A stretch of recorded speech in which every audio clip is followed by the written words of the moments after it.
All right, well, congratulations. How are you feeling after that performance?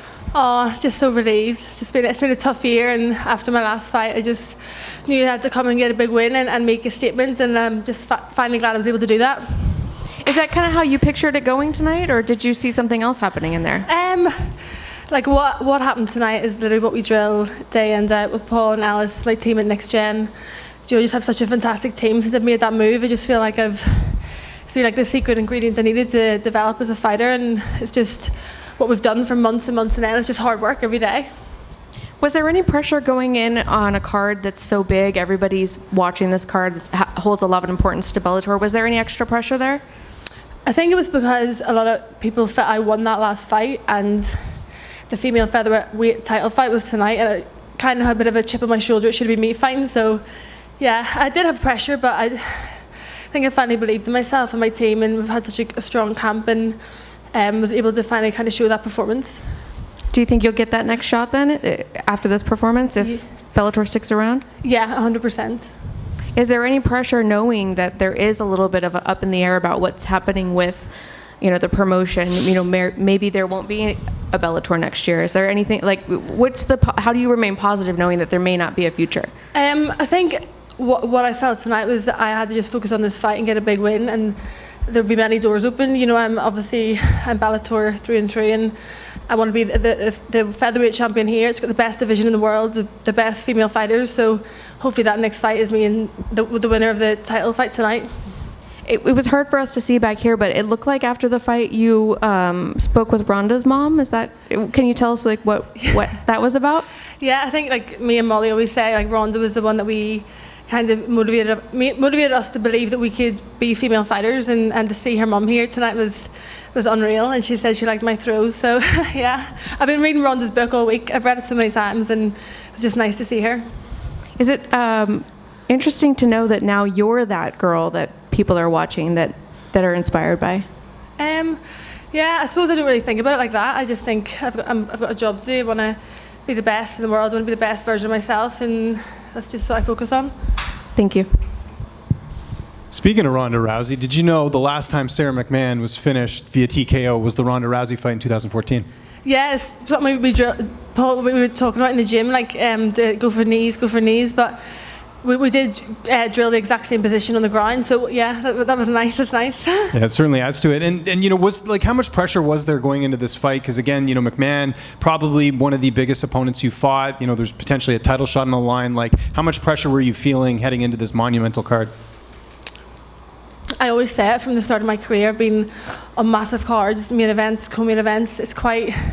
Every fight is a lot. It's a lot of pressure, a lot of expectation from me, and I have to juggle being a mum. I have to leave my daughter for months on end and do 2 flights a week to get to camp, and it's I just don't want to let people down. I don't want to let my team down, my family down, my daughter down, so I think that's the biggest thing. I just want to come out here and make them proud. See Meatball Molly over there getting emotional. What's it like having her around during fight week? I'm sure she keeps the energy up. She's got a great personality. I mean, it's probably infectious having her during fight week. Yeah, I always say she's such an asset. She's invaluable. I wouldn't be able to do it without her. And not only fighting, just life in general. She's just the best human being, the best person in any situation in life. It's amazing. I believe pre-fight you said that Cyborg you think will win tonight. If that is the next opponent, how do you look at that fight stylistically? Totally different to the last 2 camps. It's going to be a totally different stylistic of fight, but I really trust in my team, and at Next Gen they're the best, and we'll come up with the correct formula to win that fight. I don't see why not. It's anybody can be beaten, and if we just prepare correctly, we can do it. And just last one for me. Hanging out with Molly tonight. How are you guys celebrating? I know Molly, I don't think she'll get you in any trouble. Well, you know what she's like. Who knows where we'll end up tonight?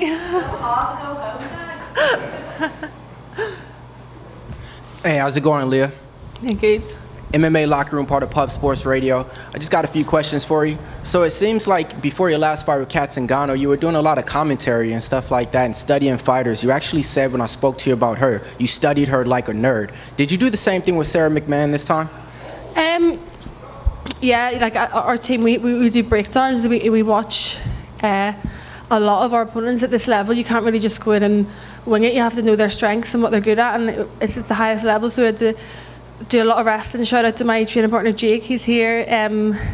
Comes and gives 120% every single day in every single session. So we did so much work in camp for this fight stylistically.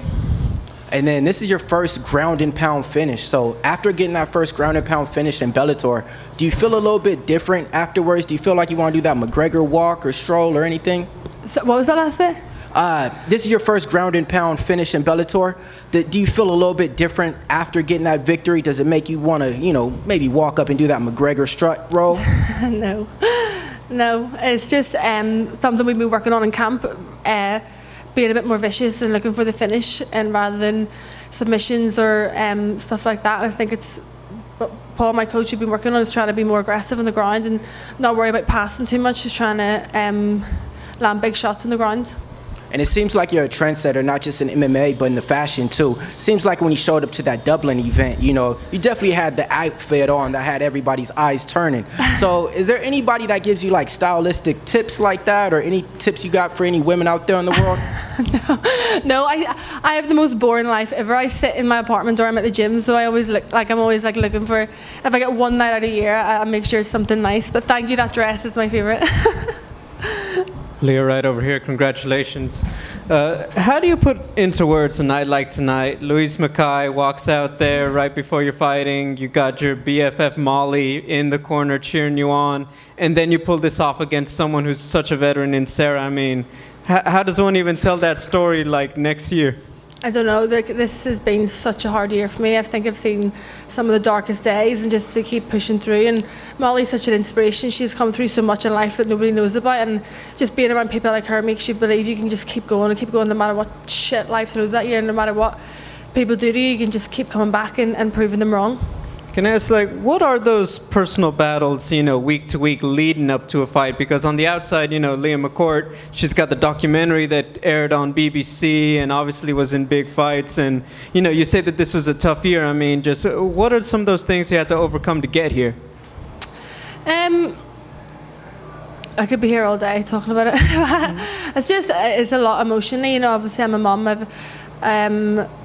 I've been through a lot this year, but just keep trusting God and His plan, and keep believing that I'm here for a purpose. And I just want to inspire other people to just not give up, and no matter what shit happens, just keep going, keep pushing forward. Two final words from me. There's always a lot of talk about how hyped the crowd is at the 3 Arena in Dublin, but these last big fights been here in Southern California. I'm assuming, you don't mind fighting closer to home, but is there something to traveling and kind of getting to this point in your career where you're not just in Europe, but they're bringing you to the States for these big fights? Yeah, definitely. It's we're not going to be doing this for a long time, and to have these memories and travel with the team, and the madness that happens fight week, and the madness that's happened the last 2 weeks that I'm sure we'll talk about. It's definitely blessed and very grateful to be here, and never ever take it for granted that I get to do this, or get to spend every day with the people I do in the gym, and just real good-hearted people. So yeah, I'm very lucky. And then finally, since you've been at this level, what are you most proud of in your skills that you've been able to improve since you've been a Bellator fighter? I don't know. What about?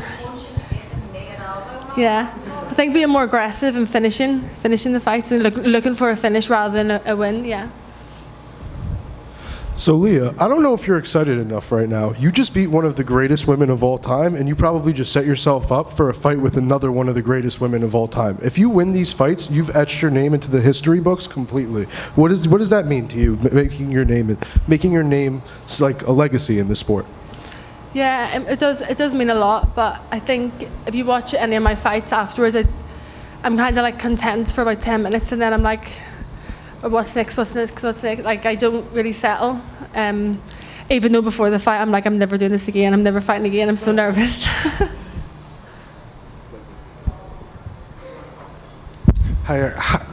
What is the most that you miss when you're out of your country fighting? My daughter, Isabella. Okay, and what is next for you for your next?